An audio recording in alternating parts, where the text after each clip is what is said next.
So I've always had the passion for building my own thing, whether it's product or companies. And it really comes down to kind of having the ability to really influence what the end result is, but also just being a part of something, that sense of significance that comes from building something and then seeing it in the market. It's just like, there's no other feeling like that. Once we determine that there's a need, my go-to is, I'm going to go build this into a company. I'm going to go fix this problem. I'm going to go figure out how to do it. You're listening to the Enterprise Ready podcast, a show aiming to change the enterprise software narrative from how to sell to enterprises to how to build for enterprises. We'll interview industry experts and enterprise software founders as we break through the jargon, establish a common vernacular, and share the lessons learned from building the world's best enterprise software. Hi, I'm Grant Miller, creator of Enterprise Ready and founder and CEO of Replicated, where we enable cloud-native software vendors like HashiCorp, CircleCI, Sneak, and many others to operationalize and scale the distribution of their modern on-prem applications. Check us out at replicated.com. The Enterprise Ready podcast is brought to you by Heavybit, a program dedicated to helping startups take their developer products to market. For more information, visit heavybit.com. If you're interested in being a guest on the show, or if you'd like to suggest a topic, or just learn more about enterprise features, find us at enterpriseready.io. In this episode of the Enterprise Ready podcast, Grant sits down with Neha Sampat, founder and CEO of Contentstack. They begin with a discussion of Neha's career path, starting with her first foray into the world of enterprise software through a non-technical role in public relations.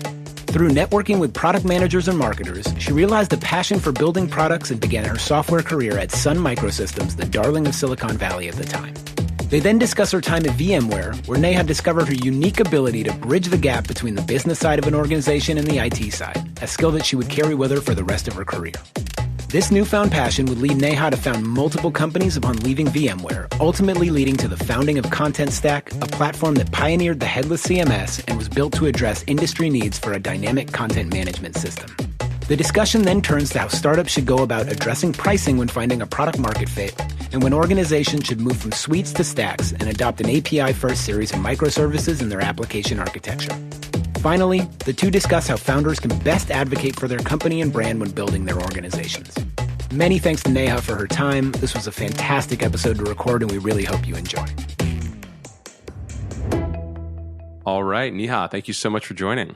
Hey, Grant. Thank you for having me. Excited to be here. Yeah, well, let's jump right in. Tell us a little bit about your background and how you got into enterprise software. For sure. So it's kind of interesting. I actually come from a non-technical background, which is kind of weird because I am a tech CEO now. But I started off my career always kind of on the sidelines of tech. So I did a PR firm, and that was my first real big move into entrepreneurship back in 1999. So I had moved to Silicon Valley from Denver, Colorado, where I went to undergrad. And I started a public relations firm focusing on consumer and enterprise software. And we were essentially helping brands to establish a presence in Silicon Valley. And in doing that, I spent a lot of time with product managers and product marketing folks. And I learned that I had a passion for products, probably more so than marketing. So I managed to transition into product marketing and product management, working at a company that was the darling of Silicon Valley at the time, which was Sun Microsystems. And so that was sort of my transition from just being in a pure marketing role to really kind of being more closely aligned with engineering and products and software. And ever since then, which was almost 25 years ago, I've been in enterprise B2B software. The journey kind of continued. I stayed at Sun for a few years in a variety of product marketing and product management roles. And then at that time, it was sort of the days when there was a lot of conversation about what happens when you have a lot of people coming to the web. How do you monetize that? How do you turn those into paying customers? How do you better engage? And so I developed a passion for web as a channel. And it was a channel for commerce, but also just a channel for engagement. And that was the role I took on at Sun, which I then went on to VMware and built their online store and their entire e-commerce initial channel, which we turned into a $50 million business. And while I was there at VMware, I kind of ran into the same problems I ran into at Sun, which were the business side of the organization and the IT side of the organization had a hard time getting on the same page. So I actually developed a really important passion for wanting to try to bridge that gap. And that kind of carried into the rest of my journey as an entrepreneur. And I essentially left VMware to become the CEO of Raw Engineering, which was a company I had founded just before I went to VMware. And Raw Engineering was doing consulting work, helping big brands figure out how to kind of get up to speed with digital transformation initiatives. And if you think about that timing, 2007, 2008 is when mobile was starting to come into the enterprise, and organizations were struggling with, what do we do? What does this mean for us? How does mobile fit into our world? Bring your own devices became a big deal, if you remember that time. Yeah. And cloud computing was also really new, right? And so companies were trying to figure out, what does cloud mean for me? What does mobile mean for me? And how does this play into my digital transformation strategy? And so Raw Engineering was a consultancy that helped companies figure some of that out, helped build the first workloads in AWS. We were actually one of the first 100 AWS customers. So really early on, really learning cloud very early and became experts in that. And that led to our passion for two main areas. One was integration on the cloud, and the other was content and how the world of content is changing. And so we eventually established two different products out of the Raw Engineering company. And we did it because we were trying to service our companies that were going through all these changes. If you think about what was happening at the time, one of the big things was that people were starting to choose what technology they wanted to buy, and marketers were kind of becoming technologists to a certain extent, and they were swiping their credit cards and signing up for services and starting to use a lot of different technologies and tools. And content was also changing. Content that used to be just web only was starting to move to mobile, and what used to be static content, almost brochureware, was no longer okay. You needed dynamic content. You needed content that was more personalized. And it was no longer okay to wait a month to change a website. You needed to be able to do it quickly and in real time, and sometimes even tied to an integration where the content was coming in, as it was being changed. And so with all of those trends and changes, we were helping brands accelerate how to engage with their end users.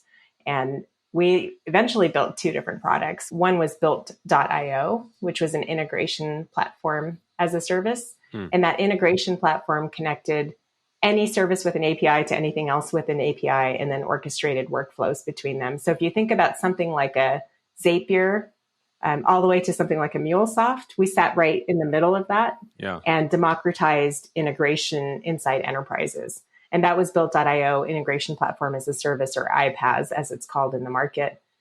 And then the other product is Contentstack, which was an API first CMS. And the reason that we needed Contentstack at the time and pioneered this space, which is now called Headless CMS or API first CMS, is because of all those trends with, essentially now you're having to move from web to all these other places where content is being consumed. You need a centralized place to host your content, just like you do for customer data and your CRM.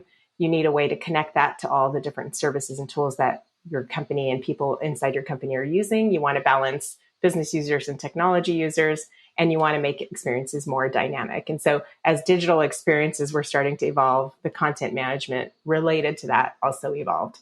So we essentially ended up with a services company that was doing really good work for large brands, an integration platform as a service, which was a SaaS company, and Contentstack, which is also a SaaS company. So fast forward to 2018, we split into three separate entities. And late 2018, we sold Built.io to Software AG. And so we kind of got out of that integration business and shifted our focus to Contentstack, which is what I'm currently running today. And since our spin out, we've raised $89 million and have been focusing on just high growth for Contentstack. Cool. That's great context. Thanks for sharing that. Sure. So go back a little bit. Your first company you started was Raw Engineering. So what made you decide to sort of take the leap and start that company and leave VMware? So my first company was probably when I was 10 years old. So I've always been an entrepreneur at heart, and I've always built things. I've always had side hustles. And when I moved to Silicon Valley, I had worked at a PR firm for a year. And then I actually started a PR firm called Special Sauce Communications. So I've always had the passion for building my own thing, whether it's product or companies. And it really comes down to kind of having the ability to really influence what the end result is, but also just being a part of something, that sense of significance that comes from building something and then seeing it in the market. It's just like, there's no other feeling like that. Right. And so once we determine that there's a need, my go-to is, I'm going to go build this into a company. I'm going to go fix this problem. I'm going to go figure out how to do it. And that's just inherent in kind of who I am and how I think. So raw engineering really came out of the fact that we were starting to see all of these trends. And a lot of it for me came from being the business person in a technology company and wanting to be more empowered. And essentially what we were finding is this like kind of shadow IT that was starting to formulate, which was not, it was sort of a Band-Aid. It wasn't really solving the problem for enterprises. It was that enterprises were feeling held back by just technology. And so we started the company to accelerate the way that enterprises could better engage with their end users using technologies that were also IT sanctioned, but doing it in a way that empowered business users. And so that was the core passion. The passion was the world is changing. Things need to be more API first or built on microservices and not suites. And we want to empower both business and technologist users inside organizations. And so those are sort of the fundamentals that led to building a company on the services side. And the products just came very naturally and organically as a result of what was happening in the market. Yeah, when you were starting the services business, did you imagine like, oh, we're going to build products at some point and make that transition? Or was that something that sort of just you decided to do, partway through?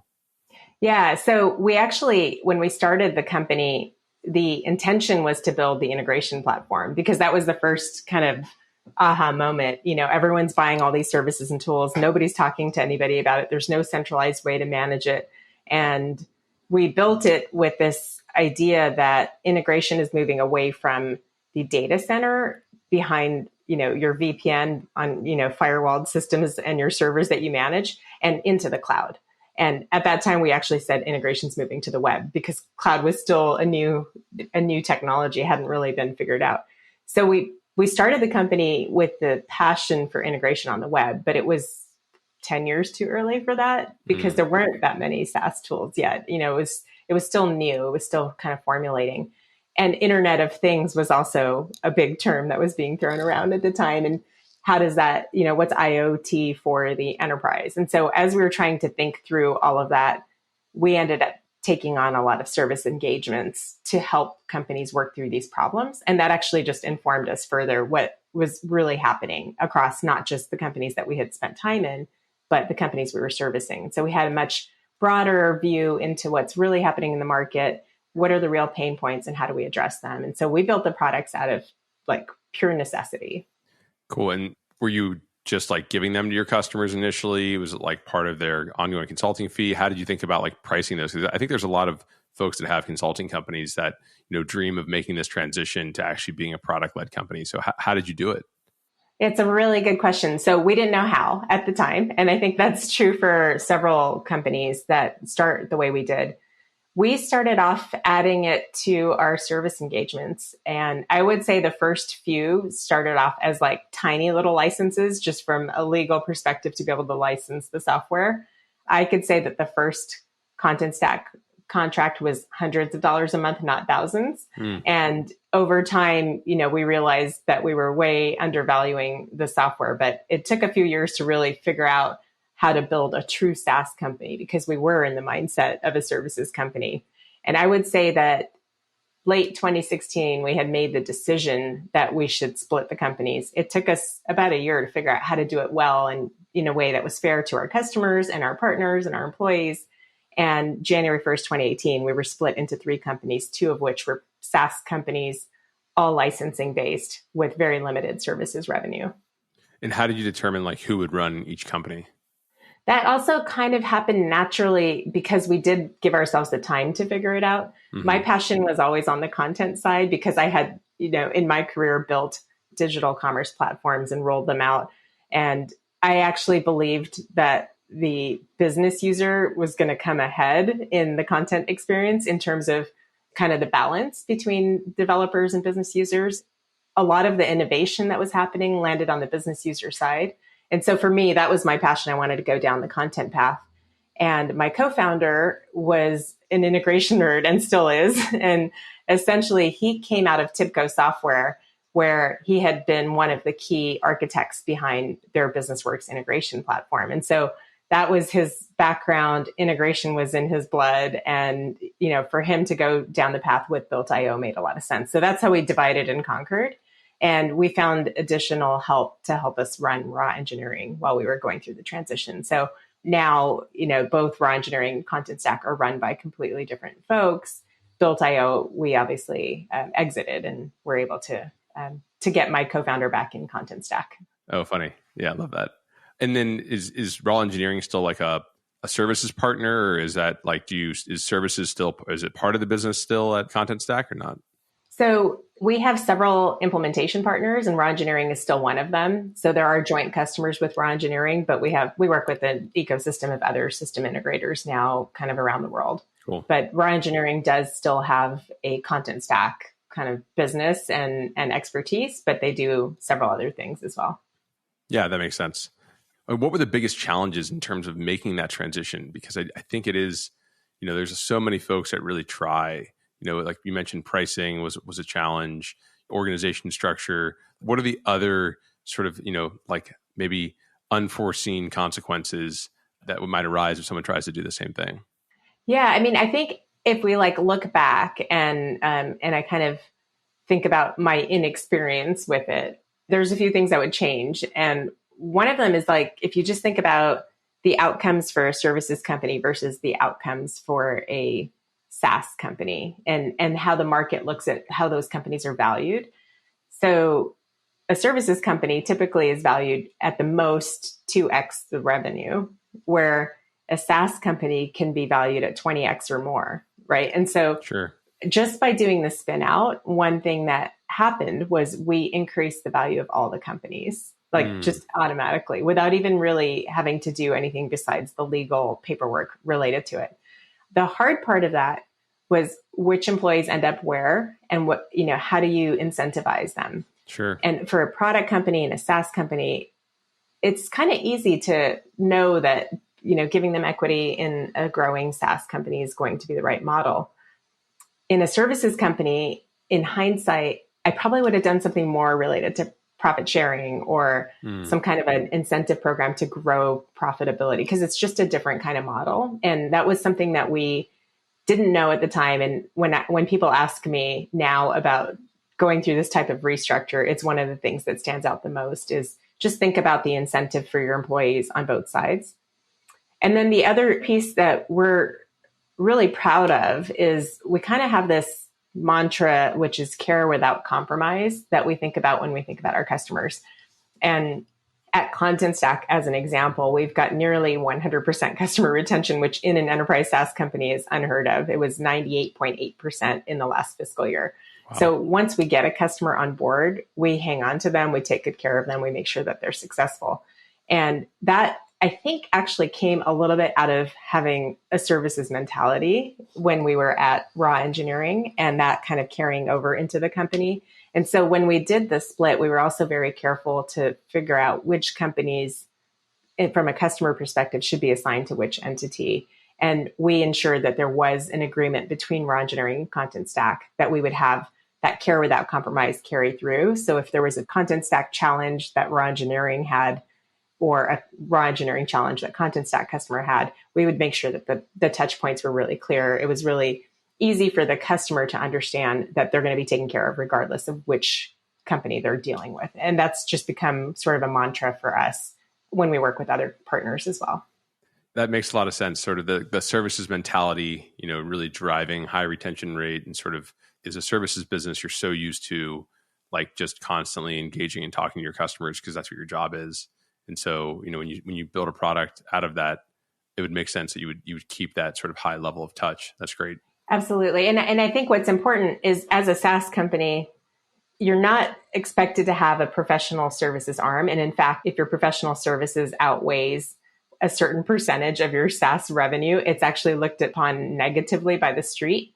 And so from our perspective, it wasn't necessarily that we're selling services or that we have a huge services arm to our company. It was more about the mentality and the care that you take when you're onboarding a customer. And when you're checking in with them from a support standpoint, you're ensuring that they have the support they need, or you're introducing them to the partners that will give them that support. And so it was more of a just an awareness and an enterprise mentality, which I think is unique about Contentstack, because we've worked only in the enterprise. All of our customers have come from the enterprise or really heavy enterprise and complex use cases. So that mentality is built with our support team and continues to exist today.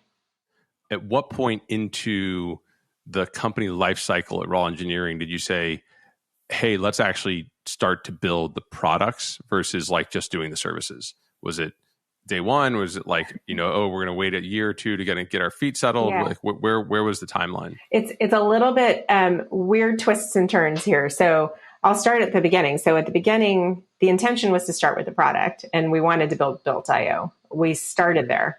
The first couple engineers that came on at Raw Engineering were focused on building a product.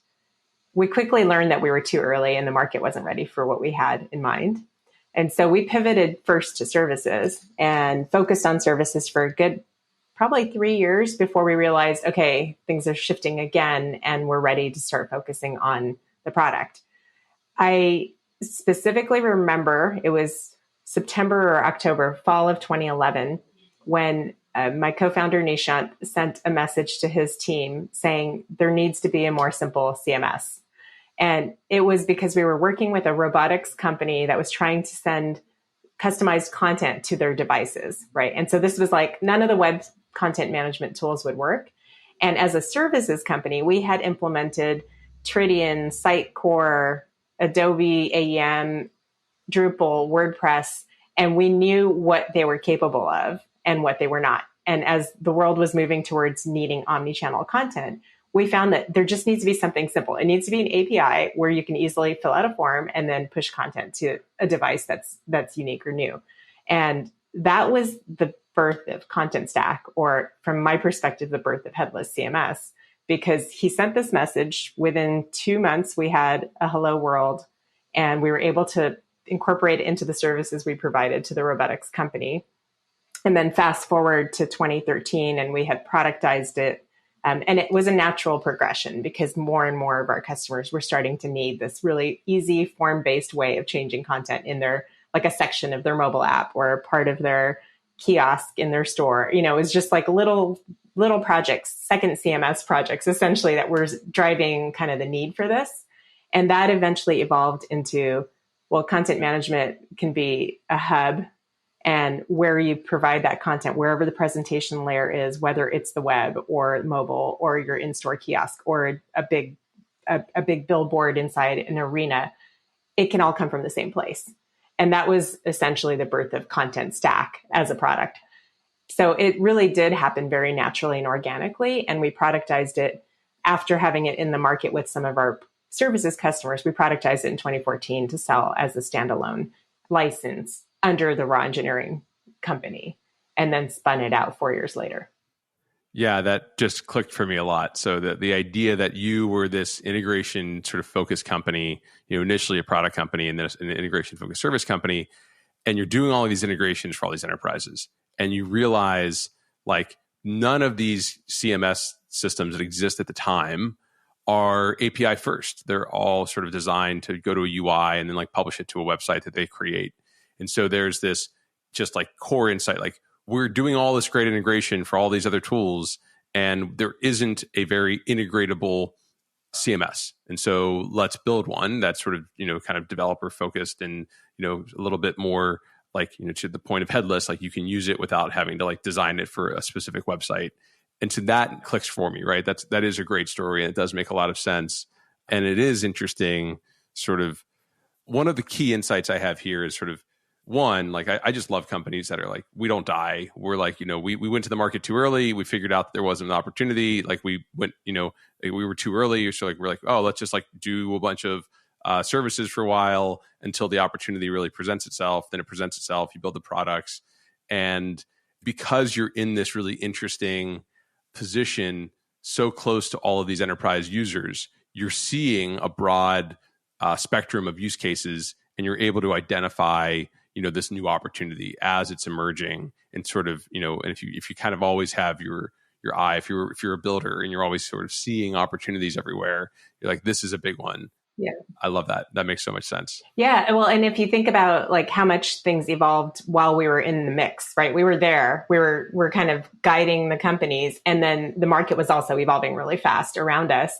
Right. And all these opportunities were coming up, and it became so obvious, right? And it just like naturally happened.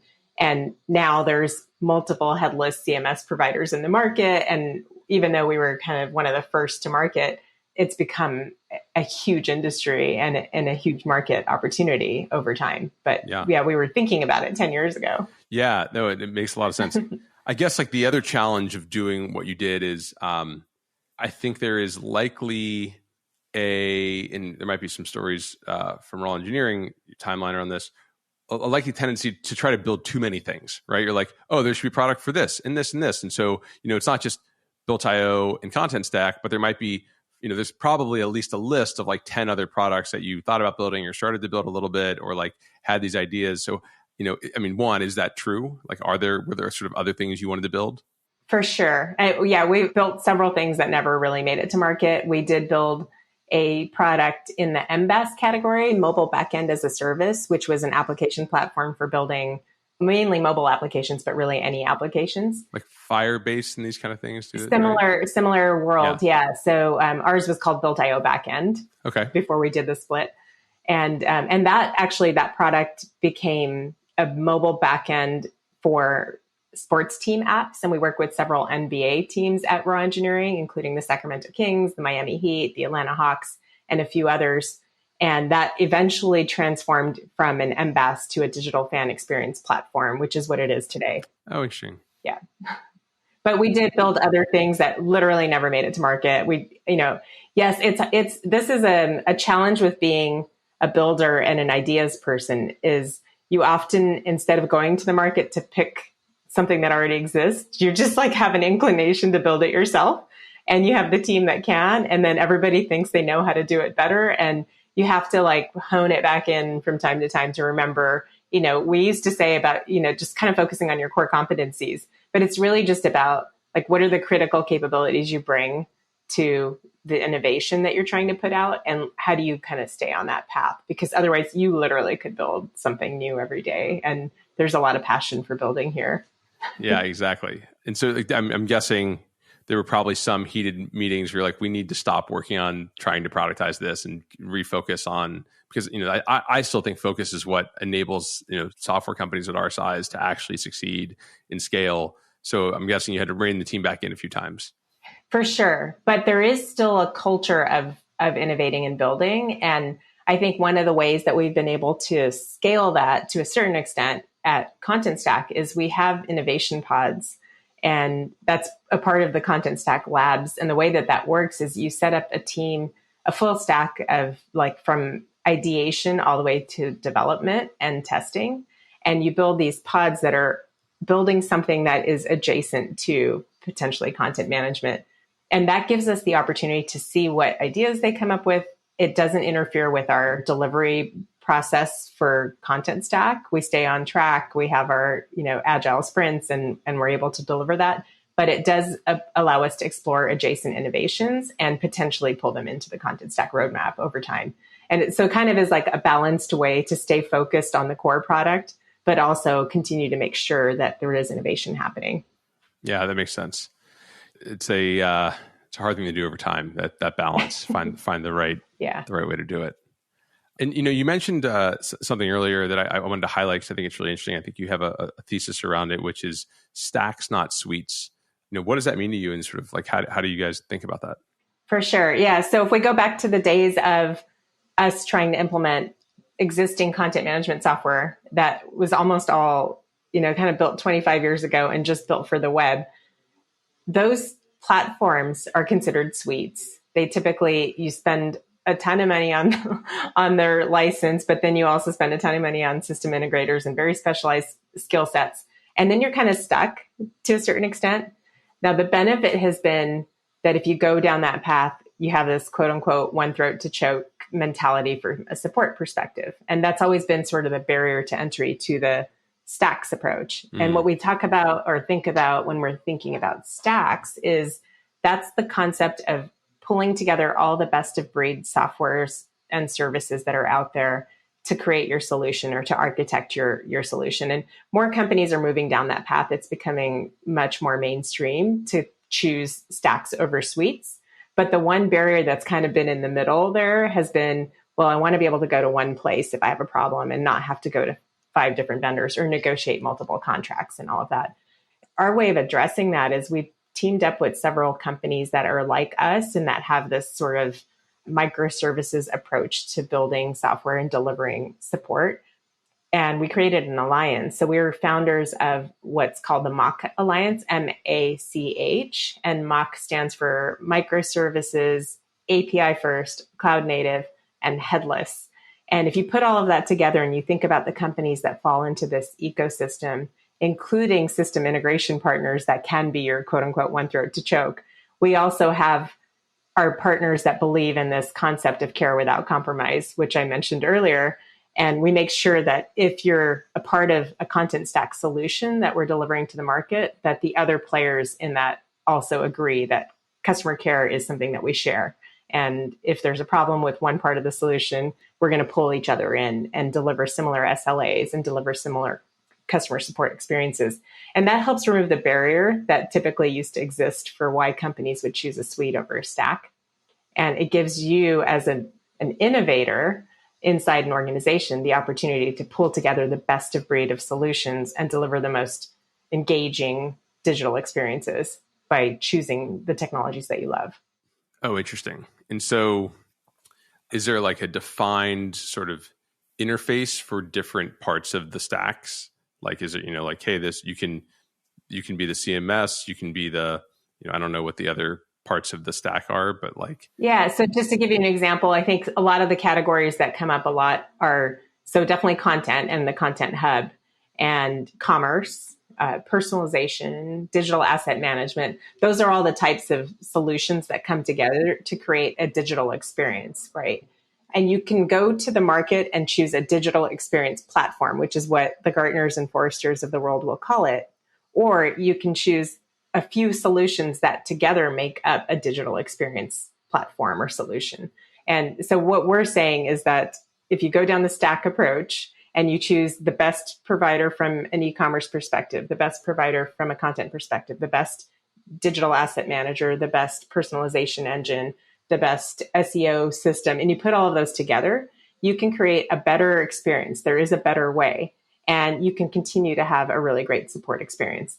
And the MACH Alliance is agnostic. If you're a member, there will be competitors also as a part of the alliance. We did that very carefully because we want to make sure that it's not looked at as a, it should be an equitable solution. It should be that the best of breed partners and vendors should be able to compete for business, because what might work for one brand may not work as well for another. And we want that to be a level playing field and continue to make it that way.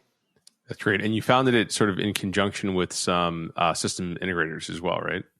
Yes, that's right. So it all started back in January 2020 when we're sitting at a pub in the UK and just kind of literally on a napkin, just kind of penciling out what would this look like? What does the industry need? What are customers and prospects looking for? And what would the partnership agreement, feel like? And what are the requirements? And so there are actually pretty stringent requirements for getting into the alliance. And you have to be essentially aligned with the 4 principles, which is, again, microservices based and API first and cloud native and headless. And so if you fall into the categories where you fit into that, you've passed a technology evaluation, you're in. And that was all set with a couple system integrators, EPAM and Valtech, and a commerce partner of ours, Commerce Tools and Contentstack. So the 4 of us set off to build this, but now there's several companies involved across the whole ecosystem of content and commerce experiences. And so, this is really interesting. I think like these kind of alliances, it's almost like, how do you push the industry forward? How do you establish sort of like common interfaces? To your point, like it's very much beneficial for the customer to be able to see an entire sort of collection of tools that they can imagine working really well together.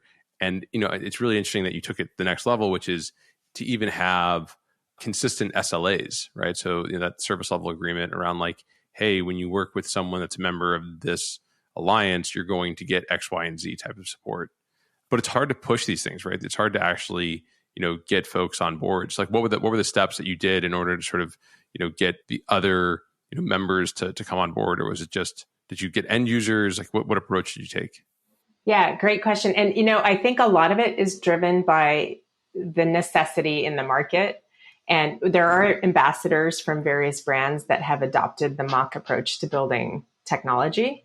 And having their voice at the table really helped drive the need in the market. And so, our ambassadors at the Mock Alliance include heads of digital or chief digital architects or chief digital officers from Ulta Beauty, from Dawn Foods, from Sharper Image, from Bed Bath & Beyond, from Mars, from PPG Industries, the Gym Group, like all of these companies that have come together to say that we're choosing the mock approach to building software. That gives the approach and the stacks over suites approach the credibility.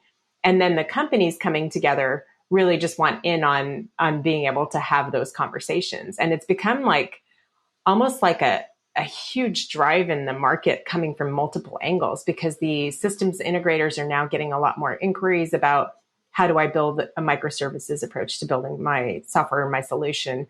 These companies are coming in with kind of this new way of thinking about, I want to choose microservices over the monolith approach because I want to be able to be more innovative. And then you've got vendors like us that are just trying to empower all of this to happen. And so when you bring all of that together, it's a movement, right? That's sort of occurred. And so it becomes kind of a catalyst for bringing all these brands and companies together and doing it in a way that's cohesive and that the industry can follow and that even Forrester and Gartner will talk about. Yeah. It's interesting, particularly like, influencing the analysts is an important part of, our jobs, is to make sure that everyone sort of sees the market the same way we do. Did you engage them early with this, or when did they get involved? Yeah, so with Forrester and Gartner, they've been involved since the inception of the idea all the way through to when we were able to launch it and announce it. And now if you talk to either of them, they actually reference the Mock Alliance in their reports. In fact, the latest Forrester Wave, which came out in just a couple months ago for agile content management systems, calls out which of the companies on the wave are in the Mock Alliance. So it has become, more and more industry mainstream. Oh, that's cool. In a very short period of time too. It was launched less than 18 months ago. Yeah. If someone is thinking about doing something similar, right? Like how important is it to have these sort of like a variety of partners? Who wrote the initial manifesto? How do you think the best way to get that started is? Yeah. So I think having partners in the mix, and this is why it was important to have multiple partners as the founders with sort of different viewpoints and perspectives on what it should be. And those people coming together and representing the brands and the companies that they work with essentially wrote the manifesto and then reiterated and reiterate until they got it to the point where they were on board. And then the next 10 companies that were going to join the alliance were also on board. And it started off with, there is a better way. Like everyone agrees to that. There's a better way. And we have to be the catalysts for change. And the rest of it kind of fell into place based on technology requirements. There's a technology council. There's a go-to-market council. There's a council that meets to talk about the leadership principles of the alliance. And all of those member folks coming together and kind of agreeing is how you get there, because you have different perspectives represented, and eventually it gets to something that everyone's on board with. And at what point did you engage your competitors in it? Pretty much immediately. Once the alliance was initiated, it was out there. I would say that competitors to Contentstack actually came inbound. And as a part of our manifesto, it was that we need to go through the process of entertaining them and bringing them through the same membership process as any other applicant. So there was never any hesitation there. That feels like the most sort of difficult mental hurdle to get over is like, you're doing this thing, you're putting all this work in, and like, part of your goal is to have it benefit your company and, create some thought leadership, and welcoming competitors it requires like a level of confidence and sort of trust that like, hey, this is the right thing. And we think, we're going to build the ecosystem and build the category together more than we are. It's almost, I guess, like pick out your enemy, which is like not your other startup competitor that are building headless CMSs, but it's probably the existing, the suites that are out there that you're trying to go take down. So I think that's the important point here is, first of all, the market's big enough for multiple players, right. And we're strong believers in that. And secondly, there is a common enemy, which is the old way. And so if you bind together and commonly educate the market on the better way, then you're creating opportunity for all the players. And that's really the direction we're headed in. We're not trying to take a tiny slice of the market. We're trying to change the way that the market perceives how products and digital experiences should be built. And there are multiple parties that are in it. And that it just lends credibility to the overall movement in general. Yeah. Let's kind of, shift back into a little bit more about Contentstack as a product, right? So when you first launched it, and we have the whole EnterpriseReady feature set, I'm guessing you weren't, doing SSO and roles and all of these different features at that time. But given your background and given your co-founder's background, I'm guessing you knew those were important features that would sort of come to fruition. When did you start to think about like, oh, we need to add, these enterprise-ready features. We need to make sure we're doing, really good role-based access control or analytics, or did those kind of come all together? Like, what was the path to get to them?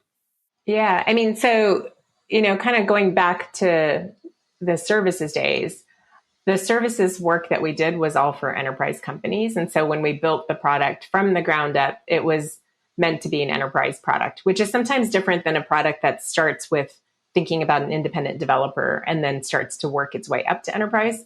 We actually kind of did it the other way, where we were thinking about the enterprise IT audience as well as the chief digital officer or the digital marketing audience.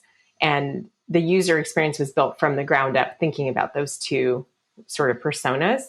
So things like SSO and role-based access controls and other security requirements, those are just sort of inherent in how we think about building enterprise software. Sure. So the levels of granularity certainly grew over time as we improved the product. And, on our roadmap, we continue to have even further deep dives into all of those enterprise features. But the foundation was always enterprise focused from the very beginning.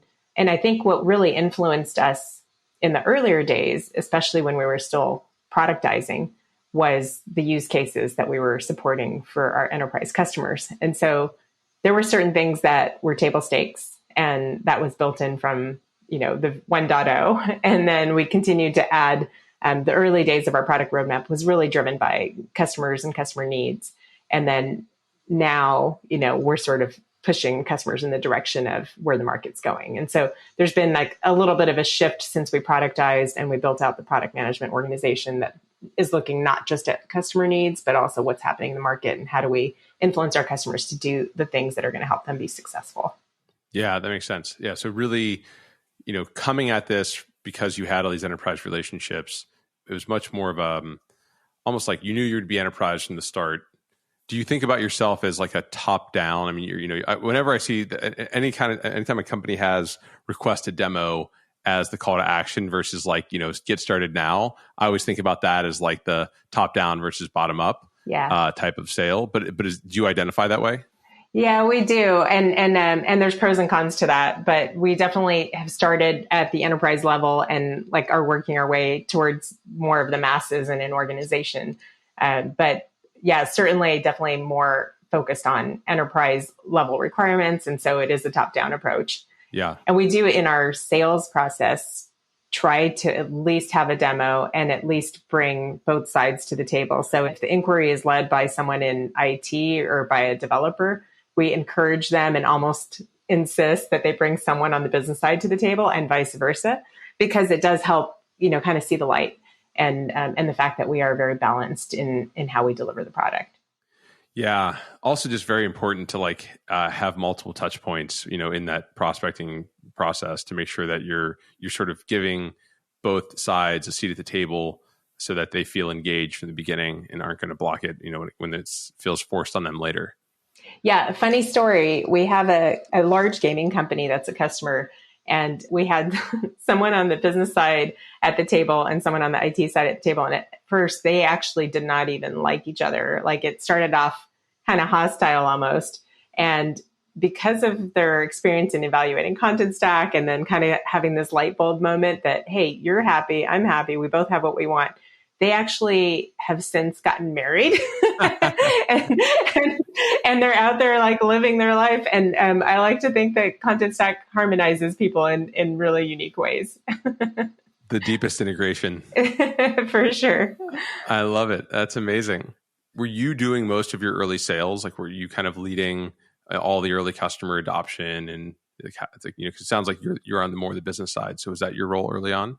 It was, yeah. I would say that my first job was quote unquote head of sales.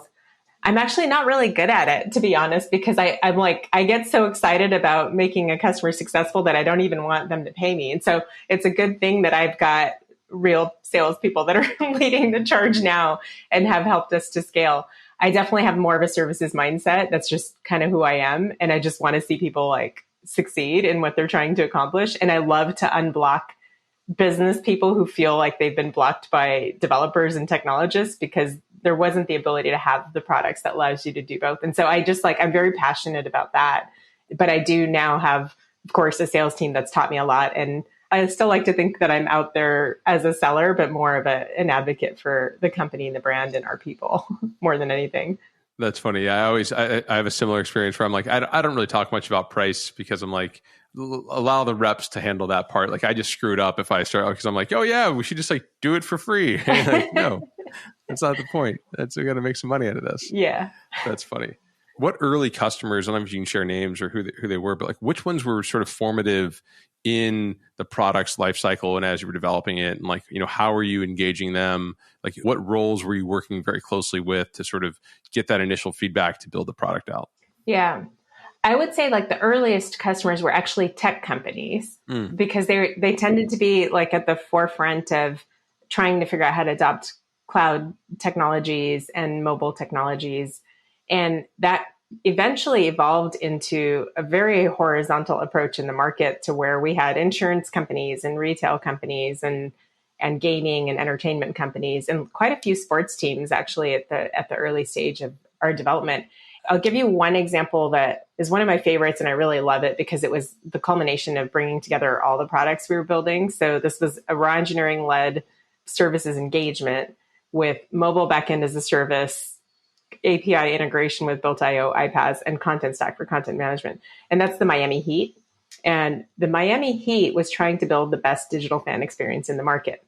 And it was essentially everything from navigating to the arena, to parking at the arena, to ticketless entry, to wayfinding to your seat in the arena, wow, to knowing enough about you to where, if you ordered a beer last time, maybe there's 10% or 50% off that beer the next time, or they know your shirt size. So they might offer you something specific, from the merchandise store, to social media interaction or billboard interaction. And all of those types of things that make the fan experience really provocative and interesting, and also makes you as a fan want to share your data so that the experience can be more valuable. That to me is one of those really formative experiences that really, it challenged us to think differently about what is important about the content experience and the content management piece of it, but also how does that tie into all the other solutions around it, including the in-seat ordering providers and the merchandise providers for your Miami Heat hat. How does all of that play into the experience you get in your mobile app? So those to me are the experiences that really drove us to be a little bit more innovative. Yeah, that's really interesting. And you mentioned you have multiple sports teams. Is it because you ended up building some, technologies and some knowledge that ended up being kind of reusable across them? Or is it you got referrals because you're oh yeah, these folks are doing great in this space? Why was that sort of a consistent theme? Yeah. I mean, in the earlier days of this, we started with one sports team, demonstrated the value that we brought to them. Other sports teams came towards us we started to engage in sports conventions and conferences and events. And so we became a known brand in the sports technology world. And that's continued on even today. Yeah. It's interesting how that works, right? You sort of like these little verticals that you can establish some amount of credibility in, and then, it sort of becomes the standard. For sure. And that's also been true with retail and with gaming. And even to a certain extent, some of the insurance providers, you do a really good job with one and others will hear about it and want to join. And that's the power of community, really. If you build a community of your users and they're referenceable and willing to talk about it, it makes a really big difference in how that plays out in terms of reference business, essentially. I mean, your product is so like horizontal, right? I mean, like basically like every business has a website, has content, has this, but often in horizontal businesses like this, there is at least an early customer or a profile that needs what you're doing even more badly than everyone else does, right? So if you think about super horizontal, there's like some spikes in there in different verticals that really need, because they do multi-channel, like, e-commerce. Like, what are those different verticals for you, and like what sort of ties them together? Yeah. So I think there's a few trends that probably bring these together, and especially what we've seen in the last 18 months with people being more digitally engaged than ever before. One of them is omnichannel, right? The need to move away from just web, but to consuming content, digital content on various other devices. And a lot of people spend more time on mobile than they ever used to. And there's watches and there's screens as you're walking through like the BART station in the Bay Area. These are new ways that people are consuming content that did not exist a couple decades ago. And so that's definitely one of them, is omni-channel content. Another is personalization. And this is really about who we as consumers have come to expect an experience that's a little bit more catered to us. And it's not just the one to many. It's not just like, hey, I'm a 30X-year-old woman, so because I'm a woman in Austin, Texas, I should get this. It's really, my name is Neha and I like these things, and you're giving me information that is related to me and relatable, and that makes me excited about engaging. And so those are kind of the two big trends that we've seen in the last few years that have driven the need for this type of solution. And a lot of the time that ends up being anyone that's trying to do e-commerce or retail or anything transactional really on the web or on mobile, driving a lot of the interest that comes our way. So if you think about retail brands, they're thinking about the experience on the web, being cohesive with mobile, being cohesive with an in-store kiosk or an in-store experience when you actually walk in the door. And I'll give you an example. I think a couple brands that I really enjoy the experience of, American Eagle Outfitters, even during the pandemic. And, they've had to be very careful about how many people they let in at a time.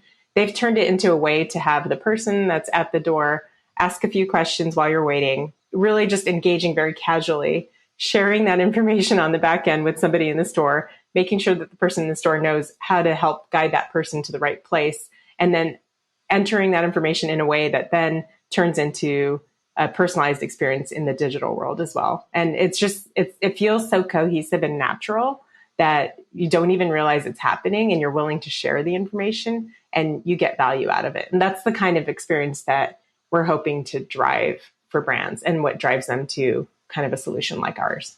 That's interesting. Constraints definitely create innovation, right? So like these constraints around like how many people can have in a store, that's a cool story to hear how that's influencing, the retail space. I mean, but like the gaming vertical, it seems like there's a handful of these other verticals. I mean, it seems like software, gaming, like, there's a bunch of different verticals that seem to be, more likely to be your customers. Is it just like they value content higher? Like, what do you think is some of these other verticals? Yeah. So gaming is also really interesting, because the gaming experience is, how do you engage in terms of getting people excited about the game and the content in the game and the storyline that drives the game. But then when you're actually playing the game, where's the content coming from? And how do you personalize your experience? We used to read those choose your own adventure books. That's now been translated to in-console gaming. And while you're making choices, you're turning right, you're turning left, you're choosing to go into a certain room, the experience should change. And in the past, that wasn't easy to do. It had to all be pre-programmed. Now, some of that content can be served dynamically as you're making the decisions. And that's possible because you have solutions like Contentstack that enable that type of dynamic content delivery, which is why from a gaming perspective, or pretty much anything in the entertainment sphere, it becomes super interesting. We have just like a lot of things that have come out of the pandemic, just to your earlier point, we've got HP that does their printables, and they essentially have been able to turn just the print part of their business into a really large business because people are sitting at home printing out coloring pages for their kids who are stuck at home and not going to school. And so just things like that have come out. And that's like a really cool example of something that's digital, but also physical.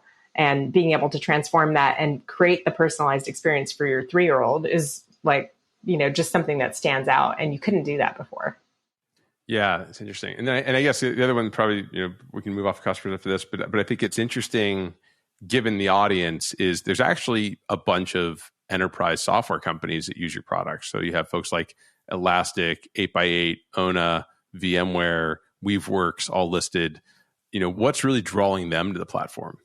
It's really all the things we talked about. So if I just go around the sort of premise of why Contentstack exists, right? It starts with the fact that you've got people in an organization that have used whatever system, software tools they like, and it's created a lot of data points in different places. And often those data points are disconnected and not integrated, but they do all have APIs. Those systems and tools have APIs, and they need a place to connect to. So content sort of being at the hub of that allows Contentstack to be able to pull data from all these different sources and put it into a system and framework that makes sense.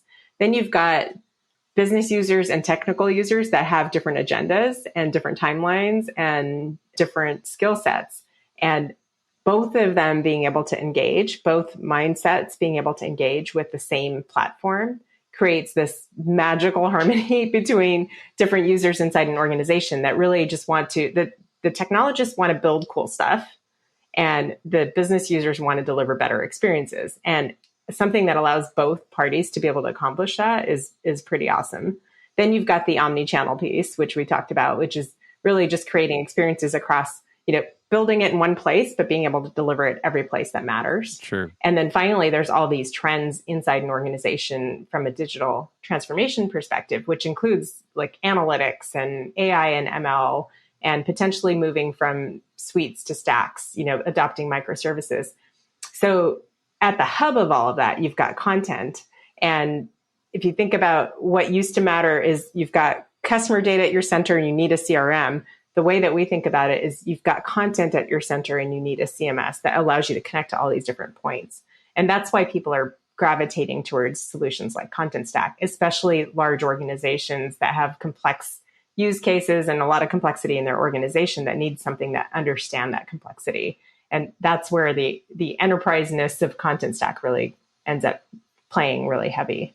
Yeah, okay, that makes sense. Yeah, it's again, it's really interesting to see these pockets in such a horizontal company, right? And I think it's because they really, I'm sure maybe there's just like that, those are logos that are on the site, but like there's just so many different kind of use cases and I'm sure specifics around it.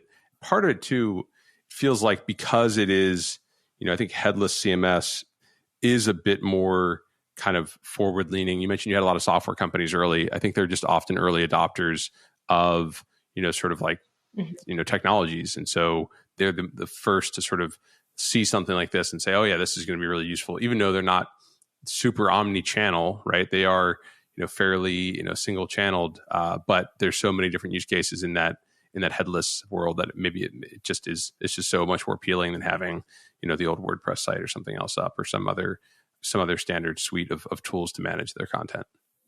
Yeah, well, and I would say even though some of them may not be omni-channel early on, there are multiple channels they're trying to deliver content to, even if it means the website, the intranet, the mobile app. Like they're still, having content at the center and having a hub and having a place where you can then structure the content to be delivered to whatever presentation layer you want is still super valuable.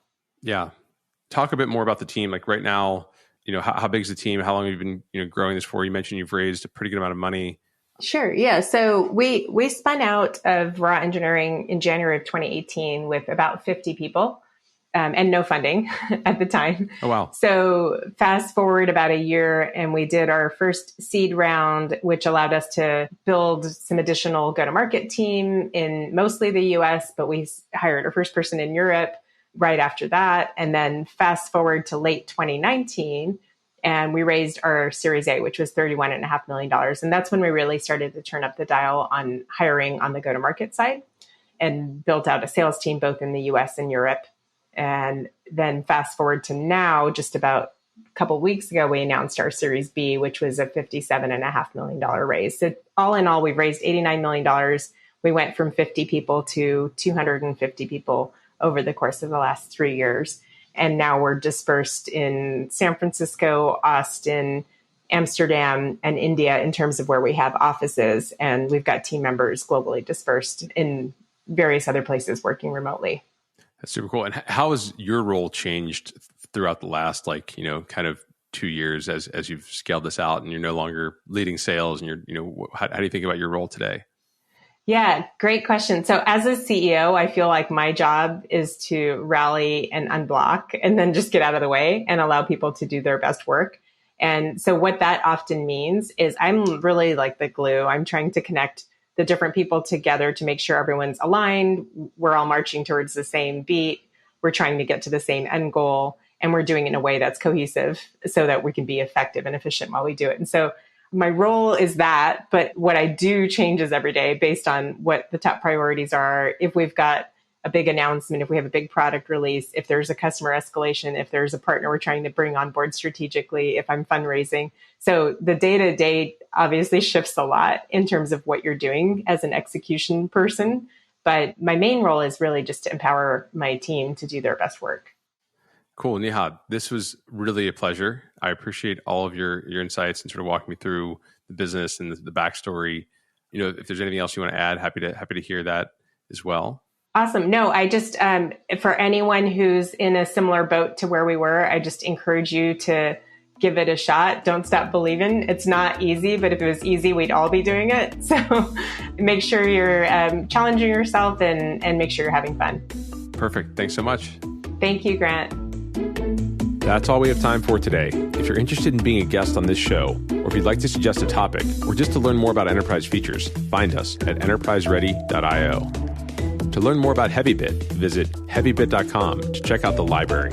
It's packed with amazing talks on sales, marketing, product, and general management from founders of developer tools companies and other industry leaders.